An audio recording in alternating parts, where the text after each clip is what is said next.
নারায়ণগঞ্জের সূর্য সন্তান, এই নারায়ণগঞ্জের গণমানুষের নেতা, ডিআইটি মসজিদের সম্মানিত খতিব আউয়াল সাহেব হুজুরের সভাপতিত্বে এবং হেফাজত ইসলাম বাংলাদেশ নারায়ণগঞ্জ শাখা কর্তৃক আয়োজিত আজকের এই শান্তি সমাবেশের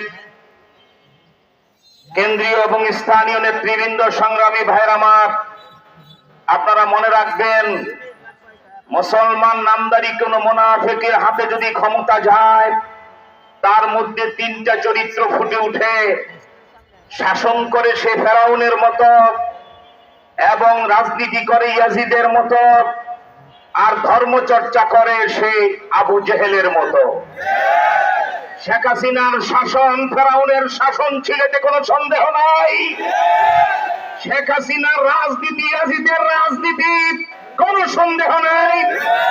শেখ হাসিনার ধর্মচর্চা